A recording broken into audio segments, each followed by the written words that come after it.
तो ब्रह्मा विष्णु में भयंकर झगड़ा हुआ। कई साल तक उनमें झगड़ा चला, पर झगड़ा शांत नहीं हो रहा था। एक दिन ब्रह्मा जी झपटे विष्णु पे और विष्णु झपटे ब्रह्मा जी पे, और उनके बीच में भगवान शंकर पहली बार पिंडी के रूप में प्रकट हो गए। बोलो पारदेश्वर भगवान की। आकाशवाणी हुई, तुम लोग बड़ा बनना चाहते हो, जो भी इस पिंडी का अंत लेके आ जाएगा वो बड़ा माना जाएगा। ब्रह्मा जी बोले हम ऊपर को जाएंगे। क्यों? बोले मेरा वाहन है हंस, और हंस उड़ता है ऊपर को। तो भगवान विष्णु बोले मैं नीचे को चला जाऊंगा। क्यों? बोले मैं कई बार बाराह बन के आया हूं सूकर, तो मुझे मिट्टी खोदने का अच्छा अनुभव है, तो मिट्टी खोदते जाएंगे।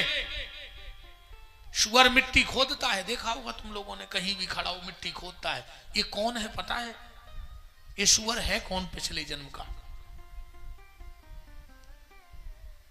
हमारे हिसाब से दो लोगों की छाती पे बड़ा सा पत्थर बांध के और किसी नदी में फेंक देना चाहिए। दो लोगों की छाती पे पत्थर बांधो और उनको फेंक दो जिसमें वो मर जाएं। पहले वो जिनके पास पैसा बहुत है पर कभी उन्होंने 1 रुपए का उपयोग नहीं किया। पैसे होने के बाद जो कंजूस है उसकी छाती पे पत्थर बांधो, फेंक दो नदी में, मर जाए, काहे को रोटी खराब कर रहा है। और दूसरा जो गरीब है और मेहनत नहीं कर रहा है, जो गरीब है और मेहनत करने से डर रहा है, उसकी छाती से भी पत्थर बांधो और फेंक दो जिसमें वो मर जाए। बात चल रही सुगर की। जबलपुर में जितने सुगरा हुआ जी को आए पता है, यही जबलपुर के बड़े बड़े आदमी आए पैसा वारे पहल के। भगवान ने पैसा दाओ खूब, चुअन्नी कबू खर्च नहीं करी, ने धर्म में, ने कथा में, ने कौन गरीब बिटिया के ब्याह में, ने गौ सेवा में, फिर जी मर के बने सुगरा।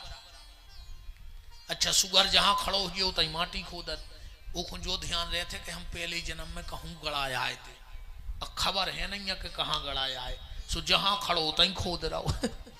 ये पूरे बड़े बड़े आदमी यहाँ पैसा वारे कंजूस।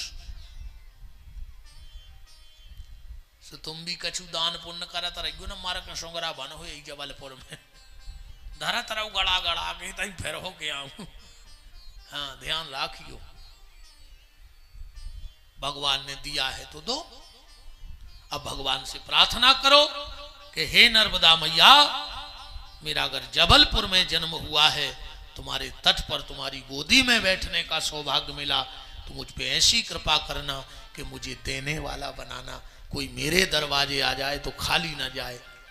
और न फिर भगवान से जा कहो कि हमें लेवे ही बारो बनाते रहियो, सुबह भी व्यवस्था है, भेड़ा घाट पे बैठ जाइयो बोरा बिछा के,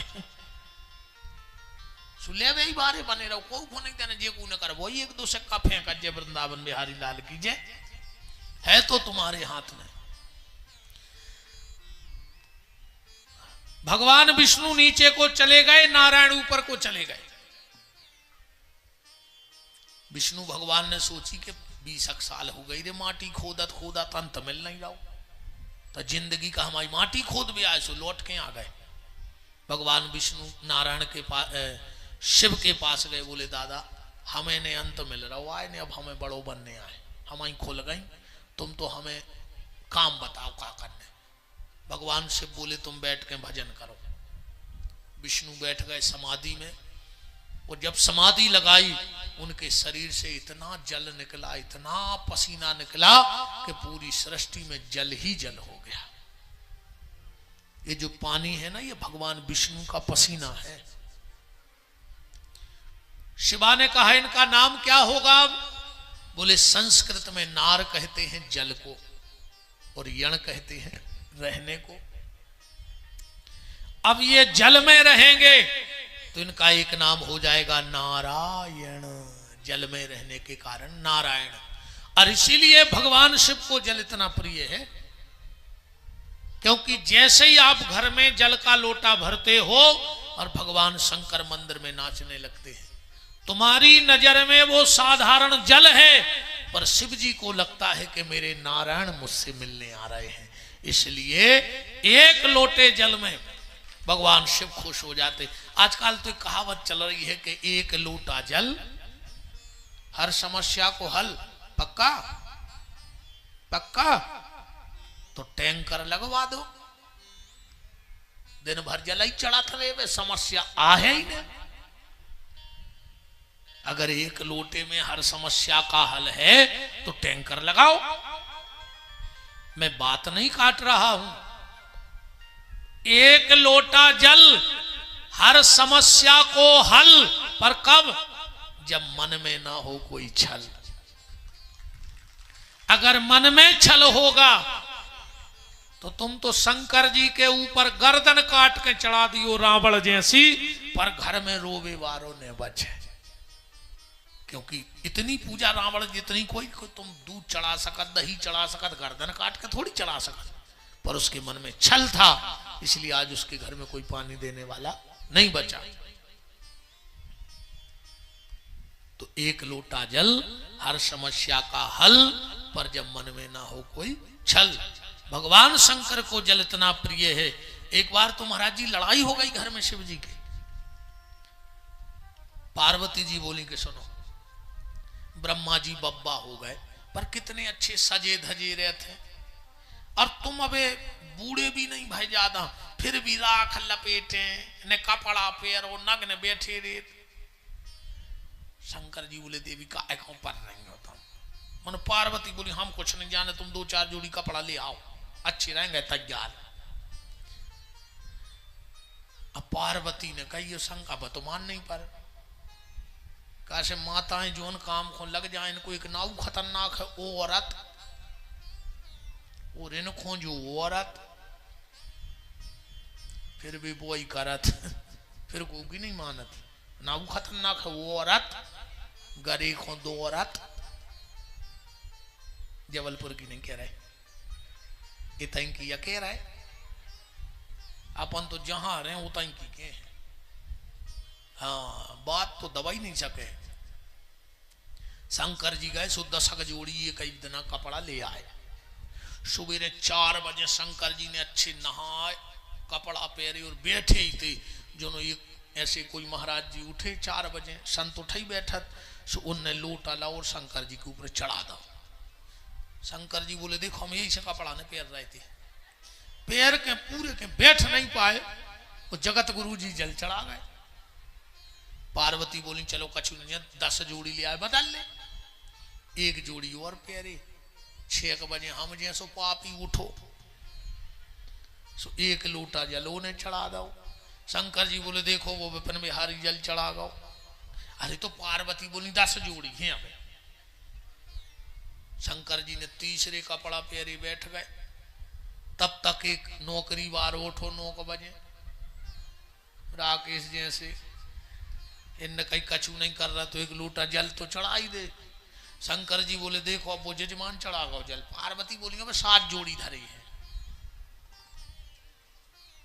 जो एक कॉलेज बार उठो 11 बजे, करत करत शाम हो गई, 1 जोड़ी कपड़ा बचे।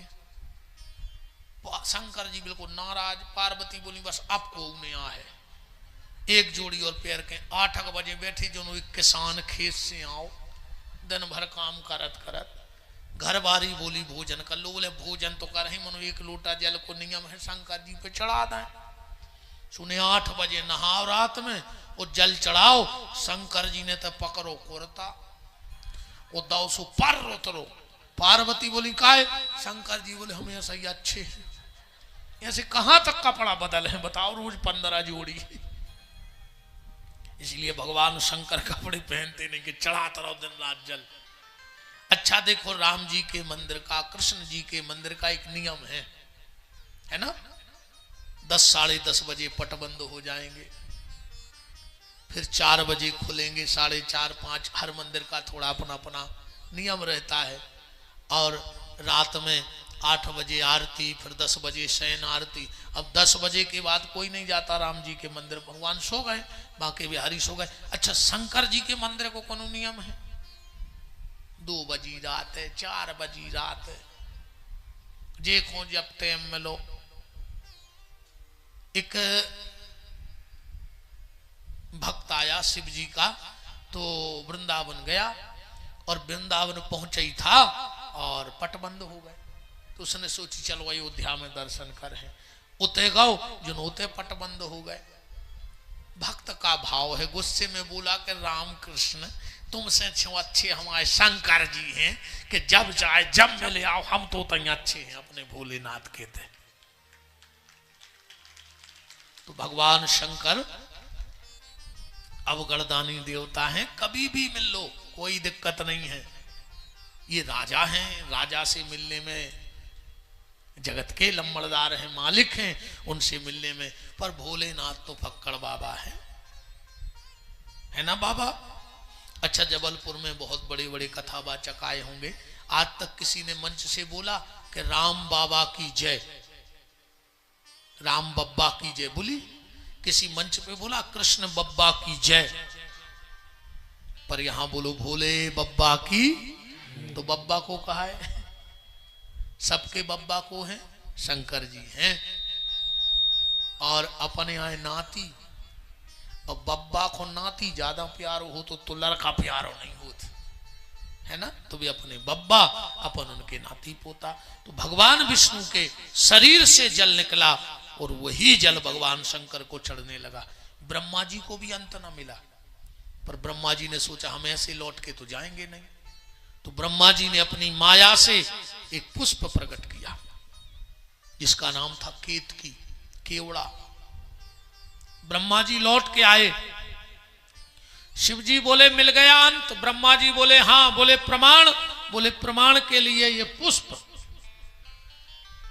आपकी पिंडी के ऊपर रखा था, मैं उठा लाया। भगवान शिव तो सब जानने वाले हैं। आंखें लाल हो गई, बोले ब्रह्मा तूने मुझसे झूठ बोला है, जा मैं तुझे श्राप देता हूं, संसार में किसी सनातनी के घर में है, आखिरी में तू जहां इसे फेंक देगा वहीं दुनिया में तेरा एक मंदिर होगा। तो कर से पुष्प फेंका, उस जगह का नाम ही पुष्कर हो गया। ब्रह्मा जी बोले हम एक ही जगह बैठे रहे, सब दुनिया में घूमे, हम अकेले पुष्कर में बैठे रहे, कछु ऐसी व्यवस्था बना दो कि हम दुनिया घूमे।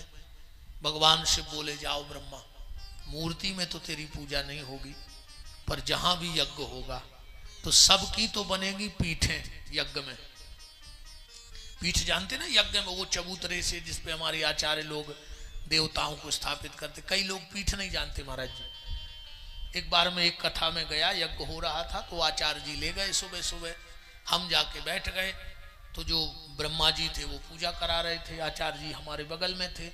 तो ब्रह्मा जी ने कहा सभी यजमान अपने हाथ पे चावल पुष्प ले लेवे। तो सबने ले लिए। बोले सब लोग पीठ पर छोड़ो। तो यजमान अपनी अपनी पीठ पे। हमने कहा आचार्य जी से कि उनको बता दो पीठ पे नहीं पीठ पे। अब उनने समझी अपनी पीठ पूजने कहा है ना। तो ब्रह्मा सारे देवताओं की तो बनेंगी पीठें, पर तेरी पीठ में तेरी स्थापना नहीं होगी यज्ञ में। पर उन ब्राह्मणों में जो आचार आएंगे उनमें एक ब्रह्मा होगा। और उत्तर के द्वार पर सब देवताओं की पूजा होकर जब तेरी पूजा होगी तो उसी ब्राह्मण के शरीर में तुझे पूजा जाएगा ब्रह्मा के रूप में। इसलिए यज्ञ में एक आचार्य होता है, एक ब्रह्मा होता है।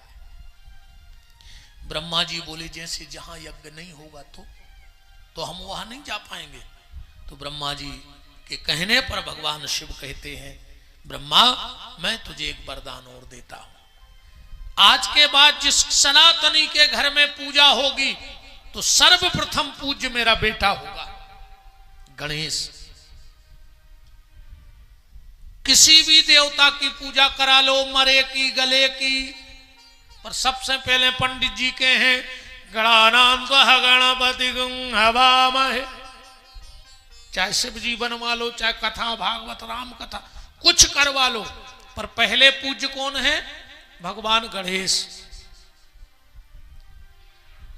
तो ब्रह्मा जहां भी सनातन धर्म में पूजन होगा तो सर्वप्रथम पूज्य मेरा बेटा गणेश होगा, और आज के बाद जिसके घर में हवन होगा, पर अगर पहली आहुति तुम्हारे नाम की नहीं डलेगी तो उसको हवन करने का कोई फल प्राप्त नहीं होगा। आप कितना भी साकल्य जला लो घर में कुंटलों कुंटलों, पर अगर तुमने पहली आहुति ब्रह्मा के नाम की नहीं डाली तो तुम्हें यज्ञ करने का कोई फल नहीं मिलेगा। आज के बाद तुम राम कृष्ण दुर्गा किसी की भी पूजा करो, पर जब हवन करो तो पहली आहुति उठाओ, ओम प्रजापते नमः स्वाहा। इसके बाद फिर तुम्हें पहली आहुति गणेश जी की नहीं डलती हवन में। आप यज्ञ मीमांसा पढ़ना, और यज्ञ मीमांसा ना मिले तो एक पुस्तक लगभग सब हमारे आचार्यों के पास होती है, नित्य कर्म पूजा प्रकाश, और उसमें जो नित्य होम पीछे लिखा है उसमें पहली आहुति लिखी है प्रजापति की। प्रजापति माने ब्रह्मा। जैसे तुम कोई पूजा पाठ करो, तुम हनुमान चालीसा करो, तुम राम चालीसा, शिव चालीसा, कृष्ण चालीसा, राधा चालीसा, जो भी करो, पर अगर तुमने पहले गणेश का ध्यान नहीं किया तो तुम्हें किसी पाठ का फल नहीं मिलेगा, क्योंकि ये शिव महापुराण के शब्द हैं। तुम जो भी माला पूजा पाठ करते हो करो, पर जब भी कल से पूजा में बैठो तो सबसे पहले 11 बार गणेश जी के मूल मंत्र को बोला करो, ओम गंग गणपतये नमः। 11 बार ये मंत्र बोलो, फिर देखो तुम्हारी पूजा। देखो पूजा क्या है? क्रिया, और क्रिया अगर बिगड़ गई तो लेने के देने पड़ जाएंगे। कीचड़ काय से बनता है? जल से। पानी ना हो तो कीचड़ कहां होगा, है ना? कीचड़ काय से बनता है? जल से। अच्छा, कीचड़ धुलता काय से है? जल से।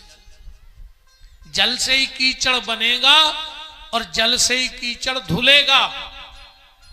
गोली जिंदगी बचा भी सकती है और जिंदगी ले भी सकती है गोली। बीमारी की गोली खा लो तो बच जाओ,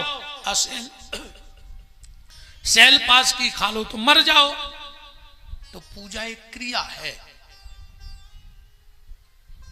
जैसे अग्नि, अग्नि की कितनी जिह्वाएं हैं?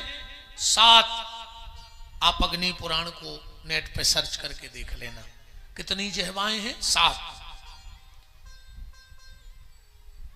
एक होती है मरघट की आग और एक होती है यज्ञ की आग। अक्सर करके घर में जो हवन पूजन करते हैं वो मरघट की आग लगाते हैं, इसीलिए इतनी पूजा पाठ करने के बाद भी हमारे घर में सुख शांति नहीं है। पहले महाराज जी इतनी पूजा नहीं होती थी और इतना कलेश भी नहीं था। आज पूजा भी बहुत हो गई तो कलेश भी हर घर में उतना ही है। जितनी पूजा हो रही उतना ही कलेश है। ऐसा नहीं है कि पूरे घर के नाम जप करने लगे सो शांति हो गई हो, उतना ही कलेश बढ़ रहा हो जितनी पूजा बढ़ रही। पर वो सीधी बात है क्रिया बिगड़ने के कारण। तो आप कल से जब भी जिस भी देवता को आप मानते हो पूजा करो, पर पहले उठ के 11 बार गणेश जी के मूल मंत्र का जप जरूर करो। फिर जो माला करनी है करो, जो चालीसा पाठ रामायण दुर्गा सप्तशती जो पढ़ना है पढ़ो, पर सबसे पहले, क्योंकि भगवान शंकर का वरदान है। मरघट की आग में और यज्ञ की आग में कितना अंतर है ये समझ लो जरूर। मरघट में जब हम लोग जाते हैं तो पहले लकड़ी रखते हैं, मुर्दा रखते हैं और फिर आग लगाते हैं। जहां लकड़ी रख के आग लगाई जाए वो है मरघट की आग, और जहां आग रख के लकड़ी लगा दी जाए। कई बार मैंने देखा माताएं हवन कुंड में पहले कंडा लगा दें, फिर लकड़ी लगा दें, फिर उसके बाद कपूर डाल के आग लगा दें जब मरघट की आग आए। आज के बाद जब भी घर में हवन करो, पहले वेदी में फूल बत्ती जला के रख लो या कपूर जला के, फिर कंडा या लकड़ी लगाओ, तो वो यज्ञ की आग है। क्रियाएं सुधारो पूजन की। तो ब्रह्मा जी से कहा, ब्रह्मा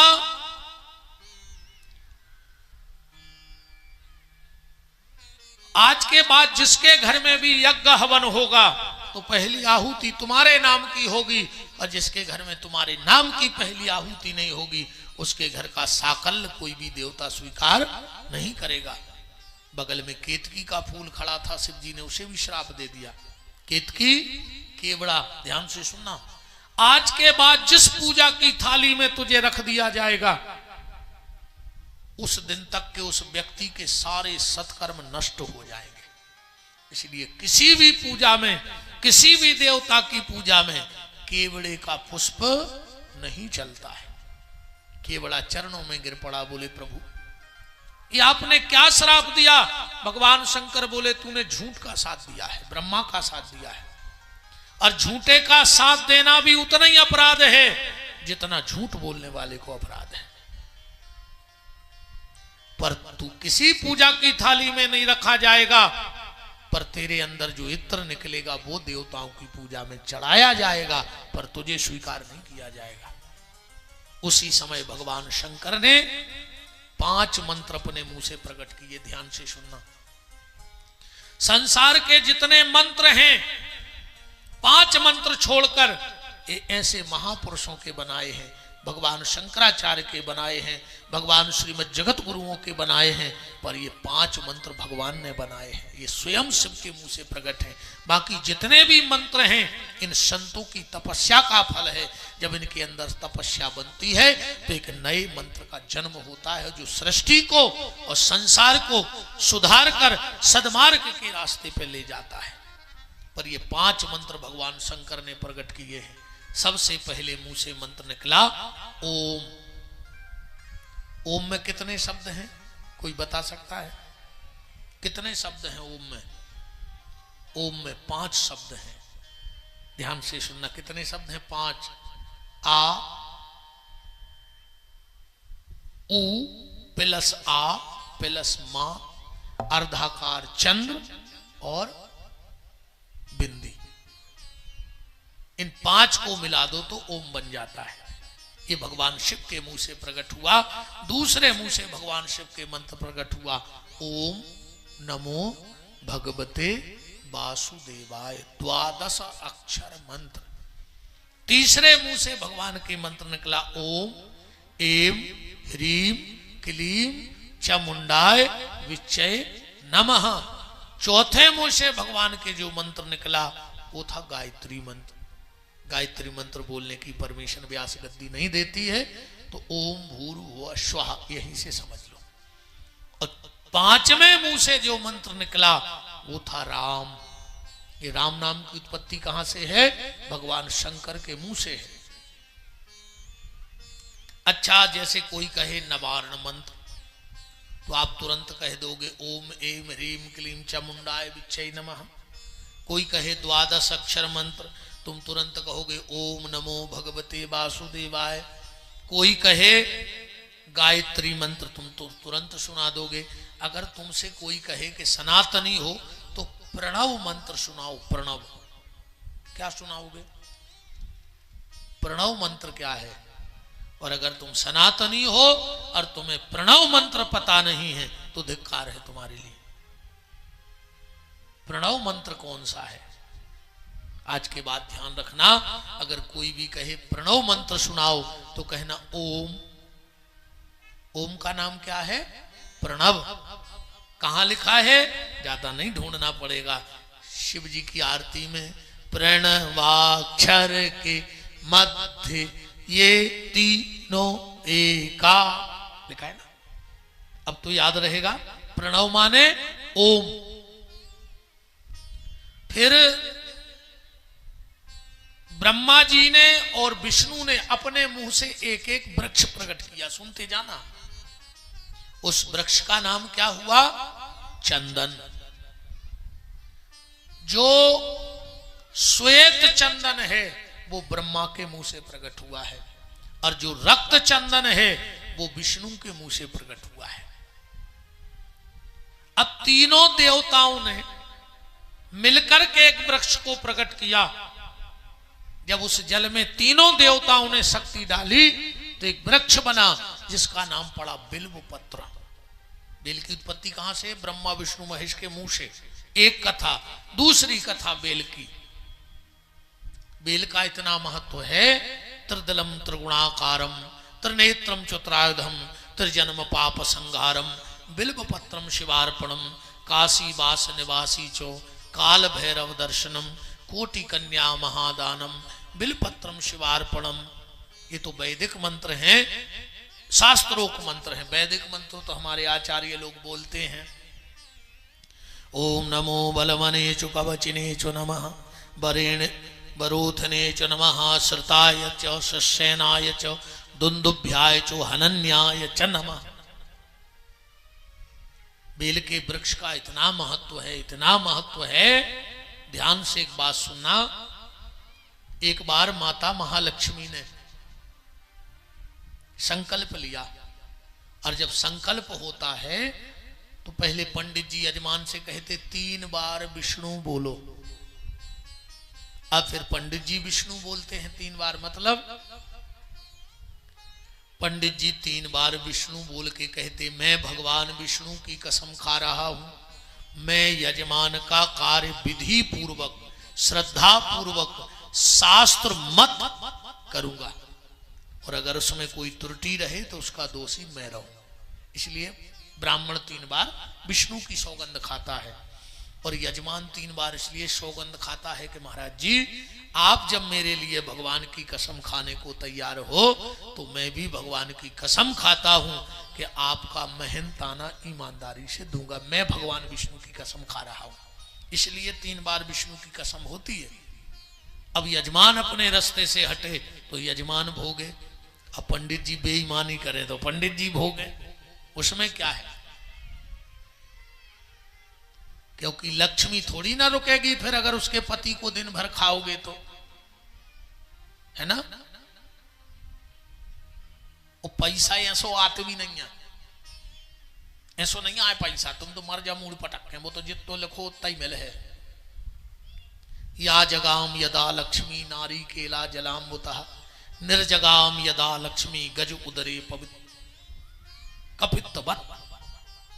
आदमी को जब पैसा आ सो आ जात, जैसो नरगल में पानी आ जात।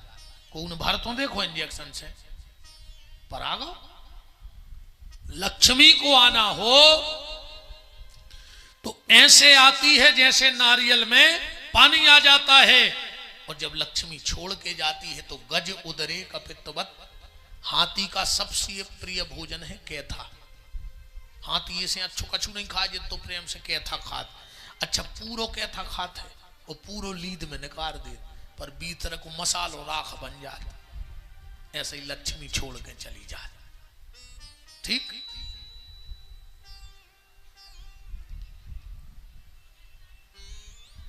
तो महालक्ष्मी ने संकल्प लिया कि मैं अपने पति विष्णु की सौगंध खा के कहती हूं, मैं भगवान शंकर को 108 फल चढ़ाऊंगी। अब भगवान शिव की माया शिव जाने, लक्ष्मी जी ने कह दिया कमरे में कोई नहीं आएगा, 3 चीजें जितनी हो गुप्त राखियो। महाराज जी इन 3 चीजों को गुप्त होना था, और ये तीनों चीजें रोड पे आ गई।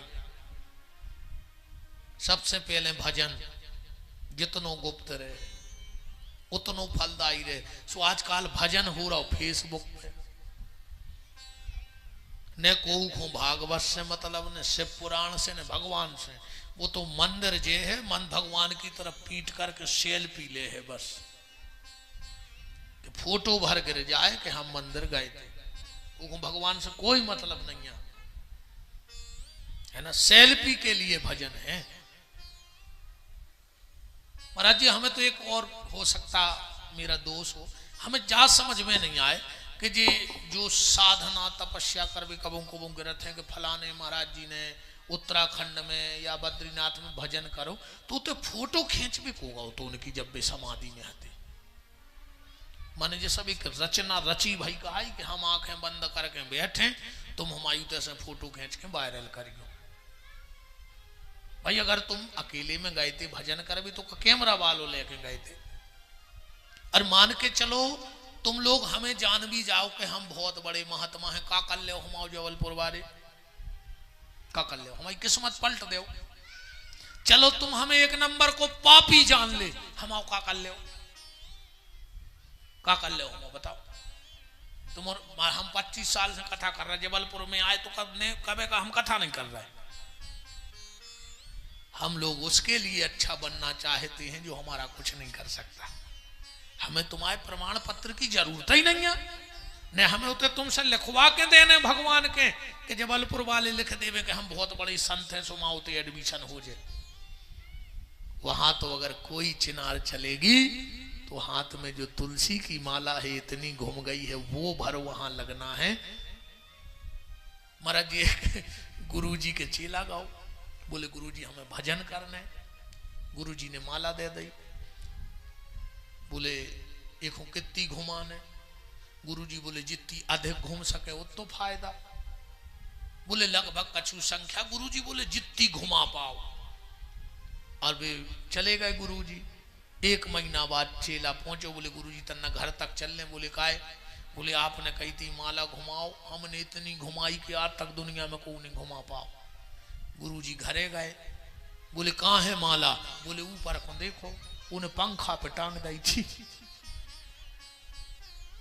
चन्ना वे लगी माला, अब ऐसी माला।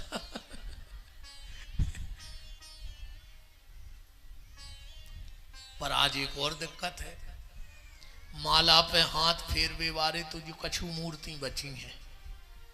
महाराज जी अब माला पे हाथ फेरवे वारे मिला ही नहीं रहे, अब तो माल पे हाथ फेरवे वारे मिल रहे कि माल पे हाथ फेर पाए जितो फेर पाए, कौन को माल कितो ले लें। माला से किसी को मतलब नहीं है, अब तो माल, अब तो हमयों को काम होगा राम राम जपना, ऊपर आया माल अपना। वृंदावन बिहारी लाल की